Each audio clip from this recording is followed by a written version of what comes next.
हे तुम्हाला सांगणारच आहे मी. तत्पूर्वी त्या ठिकाणी उपस्थित असलेले आपल्या ग्रामीण शिक्षण संस्थेचे सन्माननीय अध्यक्ष माननीय श्री प्रवार पाटील साहेब हे उपस्थित आहेत. प्रथमतः त्यांचं आपण टाळ्या वाजवून शब्दसुमनाने स्वागत करू.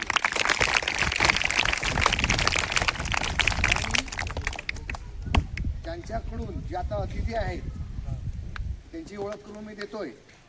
त्यांच्याकडून एक तुम्हाला गिफ्ट मिळणार आहे, भेट मिळणार आहे. अशा आपल्या शाळेमध्ये 2018पर्यंत सहाय्यक शिक्षिका म्हणून ज्या होत्या त्या आपल्या गावातल्याच आहेत. कदाचित तुम्ही ओळखत असतील. मी त्यांच्यासोबत बरेच वर्ष काम केलेलं आहे. आणि अशा निवृत्त शिक्षिका आपल्या गावातील सौ कीर्तिबेन तरे मॅडम या ठिकाणी उपस्थित आहेत. आणि त्यांचे यजमान हे सुद्धा आपल्या संस्थेवर त्यांनी काम केलेलं आहे. माननीय श्री भालचंद्र तरे हे उपस्थित आहेत. त्यांचे सुद्धा आपण शब्दसुमनाने टाळ्या वाजवून सहर्ष स्वागत करू. विद्यार्थी मित्रांनो, खास कारण असं आहे की मॅडम ज्या वेळेला शाळेत होत्या त्यावेळेला त्यांच्याकडे हिंदी विषय होता आणि हिंदी विषय त्यावेळेला त्या मॅडम शिकवायच्या.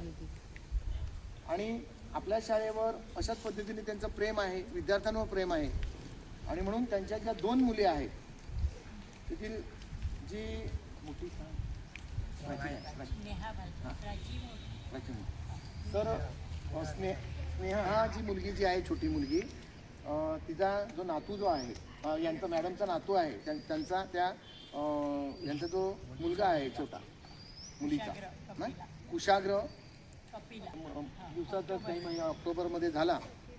आणि त्या मुलीची अशी इच्छा होती की आपल्या शाळेतले जे विद्यार्थी आहेत त्या सर्व विद्यार्थ्यांना पाणी पिण्यासाठी जी बॉटल जी असते ती चांगल्या प्रतीची बॉटल, स्टीलची बॉटल हे प्रत्येक विद्यार्थ्याला मिळणार आहे. तर तिचाही वापर जो आहे तो वापर व्यवस्थित व्हायला पाहिजे. आपलं RO पाणी जे आहे ते आपण चालू केलेलं आहे, फिल्टर पाणी. तर व्यवस्थित आता ते आपण रोजच्या रोज बॉटल आणायच्या, भरायच्या आणि पाणी प्यायचं. वर तिथे पाणी आपल्याला मिळणार नाही. इथे खाली पाणी व्यवस्थित भरायचं आणि त्या मशिनीला वगैरे अजिबात हात लावा.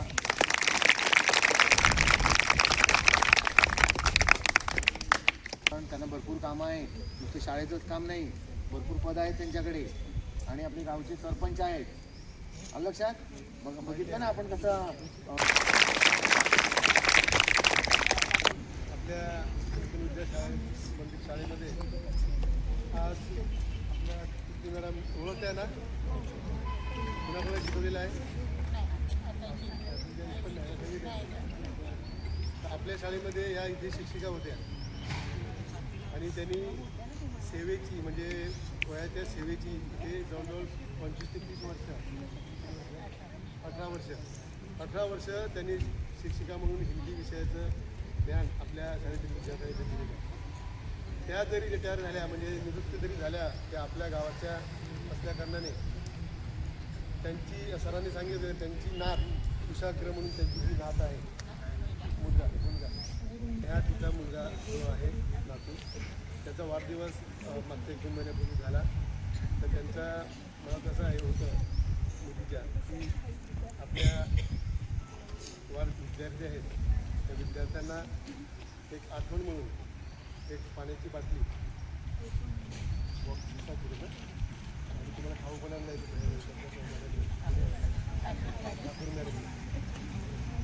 तर ते आज त्याचं वाटप इथे होणार आहे. बघा विद्यार्थी मित्र, आपण ज्या शाळेमध्ये शिकतो त्या शाळेमध्ये ध्यान देतो, इथे मोठा होतो, मोठं झाल्यानंतर आपण नोकरी कामधंदा करतो. तर हे सगळं केल्यानंतर आपण ज्या शाळेमध्ये शिकलेलो आहोत त्या शाळेची आठवण साहजिकच करणं अत्यंत महत्त्वाचं आहे.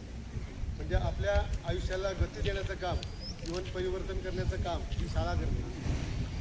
लक्षात जेव्हा तुम्ही शिकाल, मोठे व्हाल, त्या शिक्षणाचा काहीतरी फायदा आपल्या आयुष्यामध्ये आपण करत असताना. आता मी पण या शाळेचा विद्यार्थी आहे. मी सुद्धा या शाळेमध्ये शिकलो. या शाळेमध्ये शिक्षण केल्यानंतर माझं पण शिक्षण जास्त मिळत नाही, 12वीपर्यंतच आहे. पण राजकीय क्षेत्रामध्ये मी आल्यानंतर सरपंच झालो. त्याच्यानंतर या शाळेचा आज मी या शाळेचा सुद्धा ग्रामीण शिक्षण संस्थेचा अध्यक्ष आहे. इतर सेवाभावी संस्थेच्या राजकीय क्षेत्रामध्ये काम करतो. म्हणजे कधी शक्य झालं ते शिकलो तेव्हा.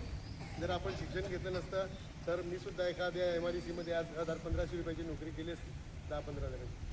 म्हणून शिक्षण अत्यंत महत्त्वाचं आहे. आपण जे आपले शिक्षक आपल्याला जे शिकवतात त्यांना अगदी मनापासून आईवडिलांची प्रत्येक इच्छा असते की माझा मुलगा मोठा झाला पाहिजे, शिकला पाहिजे, समाजामध्ये त्यांनी नाम कळवलं पाहिजे, नोकरीधंदा चांगला करायला पाहिजे, त्यांनी घरदार चांगलं करायला पाहिजे. हे कधी शिक्षण होईल तेव्हा. आणि म्हणजे तुमचं हे स्वप्न आज आईवडील बघतात.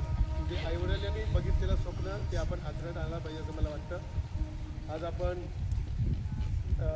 कीर्ती मॅडमने ज्या पाण्याच्या बाटल्या आपण बघतो की सर्वकडे आज आपण जात असताना प्लॅस्टिक बॉटलमध्ये पाणी आपण कुठेही दुकानात गेलो तर प्लॅस्टिकची बाटली आपल्याला मिळते.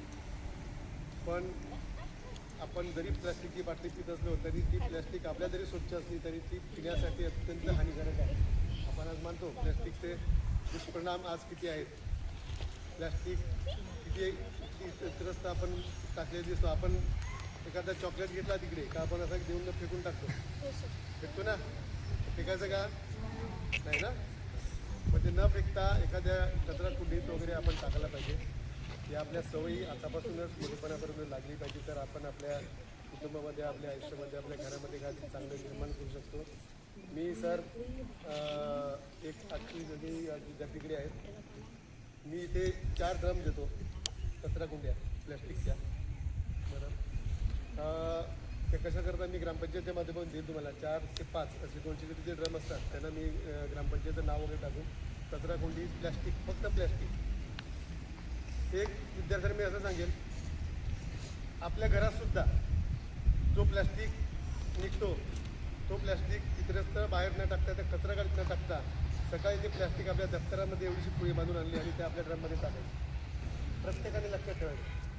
घरातला सुद्धा प्लॅस्टिकची पिशवी, दुधाची पिशवी जी काय असेल ती जेवढी विद्यार्थी या आपल्या शाळेमध्ये शिकायला येतात सकाळी या बॅचमध्ये जे असतील ते त्यांच्या असं मी 4 ते 5 कुंड्या त्या आपल्या बाहेर लावून ठेवतो सर.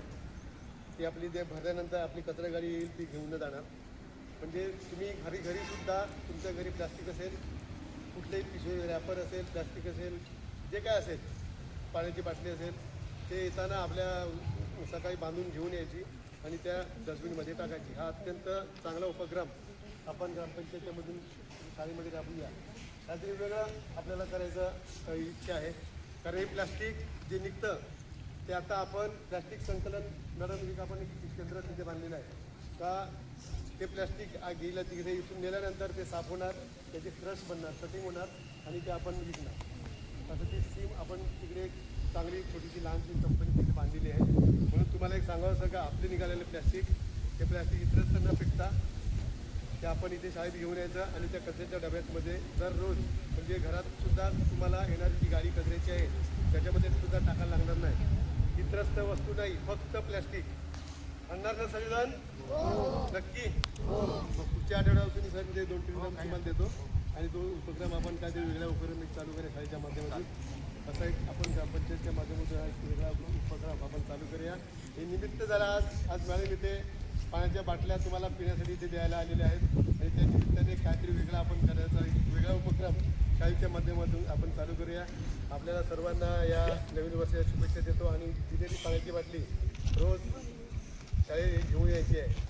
तिथे नसेल तर घरून चांगली फिल्टरचं पाणी असेल ते घेऊन ते पाणी घरून आणलं तरी चालेल. नाहीतर आपल्या इकडे फिल्टरचं पाणी असेल तर तिथे पण शक्यतो आजार जे होतात ते पाण्यामुळेच होतात. म्हणजे स्वच्छ आणि चांगलं पाणी रोज प्यावं. या माध्यमातून मॅडमने त्यांच्या नातवाच्या वाढदिवसानिमित्त आपल्याला पाण्याची बाटली भेट आज देण्यासाठी दिलेली आहे. त्यांचं एकदा सर्वांनी जोरदार टाळ्या वाजवून स्वागत रोज नवीन काय पाहिजे असेल तर अभ्यास चांगला करायचा आहे. करायला ना आता पाण्याच्या बाटल्या मिळाल्या तुमच्यावर आणखी वेळेला काहीतरी भेटेल. हे बघ चालू झालं.